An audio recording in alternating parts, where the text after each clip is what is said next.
ये जो है सिंगल डोर रेफ्रिजरेटर, इसमें क्या हो रहा है, आगे जो इसका फ्रीजर है वो चिल्ड हो रहा है, बट प्रॉपर तरीके से कूलिंग नहीं हो रही, जबकि स्टार्टिंग में कूलिंग करता है, बहुत ज़्यादा अच्छी कूलिंग करता है। और इसका जो है हमने running pressure plus standing pressure check किया। अभी तो फिलहाल सारी रेफ्रिजरेंट ऑन कर दिए, तो इसका जो रनिंग और स्टैंडिंग प्रेशर वो ठीक नज़र आ रहा था, कोई दिक्कत नहीं थी।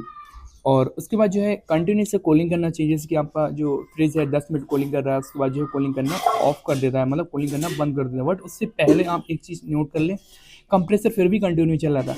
ऐसा नहीं कंप्रेसर नहीं चलेगा तो वहाँ पे कूलिंग नहीं करेगा, या फिर आपकी रेफ्रिजरेंट पूरी नहीं होगी तो वहाँ पे कूलिंग नहीं करेगा।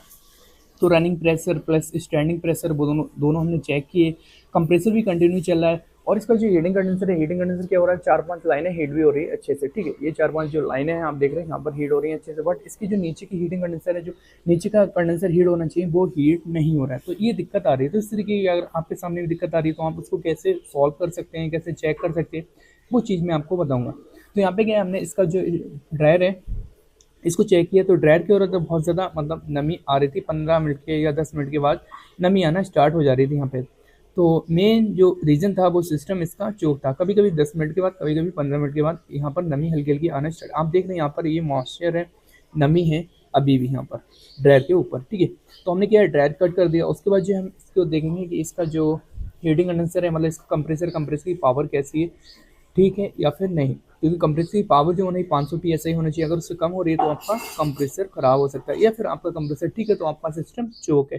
तो यहाँ पर जो है इसका ड्रायर है, ड्रायर में नमी आ रही थी, तो इसी वजह से यहाँ पर सिस्टम चोक है। अभी फिलहाल हम ये चीज़ हमने क्लियर की, सिस्टम चोक। अभी फिलहाल हम क्या करते हैं, इसको ऑन करते हैं, ऑन करके फिर उसके बाद यहाँ से प्रेशर देखते हैं कि यहाँ से प्रेशर कैसा आ रहा है, ठीक है। वो चीज़ मैं आपको क्लियर करता हूँ, करना है।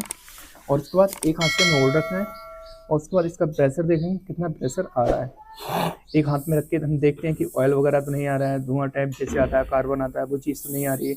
और उसका प्रेशर भी देखना है। तो अभी क्या हम जोड़ सकते हैं, आप देख रहे हैं यहाँ पे इसका जो प्रेशर एकदम बहुत अच्छे से आ रहा है। मुश्किल से आप 6-7 सेकंड या बहुत ज़्यादा 10 सेकंड तक आप रोक सकते हैं इसका प्रेशर, इससे ज़्यादा नहीं रोक सकते अगर प्रेशर ठीक है तब।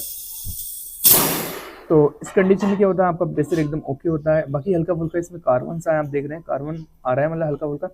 तो सिस्टम चोक है, इसी वजह से ये जो है कूलिंग प्रॉपर नहीं कर पा रहा है, यही मेन रीज़न है।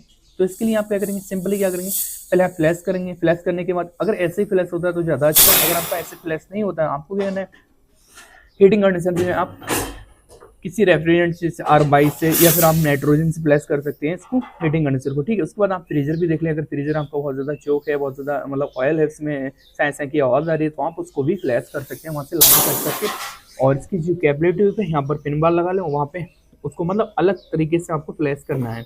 जैसे वहाँ से लाइन कट कर देंगे, फ्रीजर की जो सक्शन वाली लाइन है वो कट करके ये जो है यहाँ से निकाल के इसे निकाल देंगे। उसके बाद इसको जो है आप चाहें तो इधर आप वो लगा लें पिनवाल, या फिर कैपेबिलिटी में लगा लें, फिर एक साइड से क्या होगा वो निकलती रहेगी।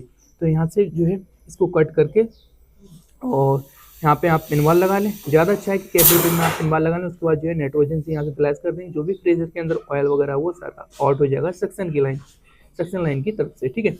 जब आप उसको फ्लैश करेंगे, और अगर आप ऐसे ही करना चाहते हैं तो आप क्या करेंगे, सारी चीज़ आप सोल्डिंग करके उसके बाद सेक्शन वाली लाइन निकाल देंगे, उसके बाद न्यू कंप्रेसर चला देंगे, फ्लैश हो जाएगा। अगर ऐसे नहीं करना चाहते हैं तो सबसे ज़्यादा बेटर तरीका जो है वो आपका फ्लैशिंग नाइट्रोजन। तो अभी यहाँ पे क्या है, फ्लैश कर रहे हैं तो यहाँ पे हल्का फुल्का धुआं आ रहा है, वो आप निकाल देना है, कट कर देना है।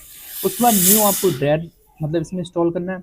उसके बाद फिर आपको वैक्यूम करना है, उसके बाद ही आपको गैस जो है चार्ज करनी है।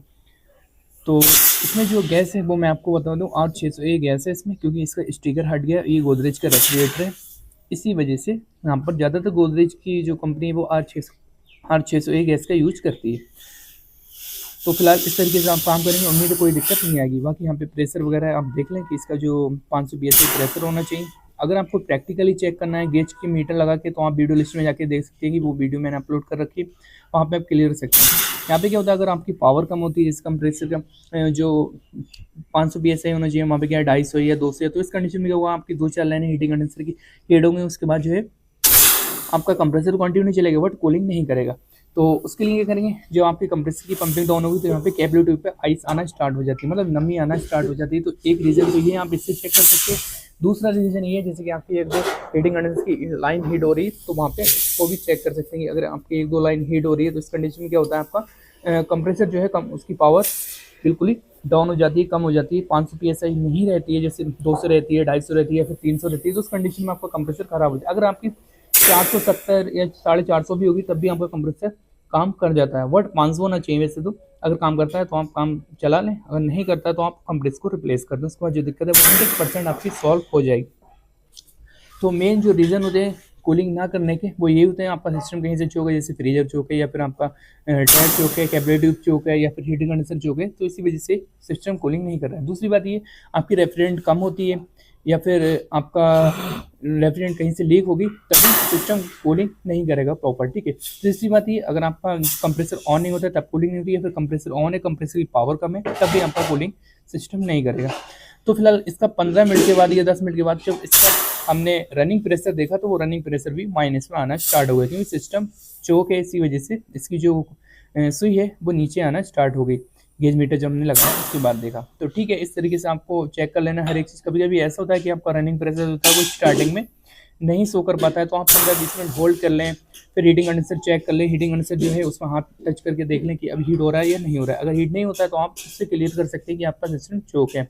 तो उस कंडीशन को होता है चोकिंग होती है, तब भी आपका कंप्रेसर चलता रहता है। और एक रीज़न और है, अगर आपका सिस्टम चोक होता है तो कंप्रेसर की जब साउंड करने की आवाज़ होती है वो हल्की हल्की धीमी हो जाती है, तो उससे भी आप क्लियर कर सकते हैं। तो फ्रेंड्स, ये इन्फॉर्मेशन कैसी लगी, अच्छी लगी वीडियो को लाइक कर दो, चैनल पर न्यू वीडियो चैनल को सब्सक्राइब कर दो। Thank you for watching.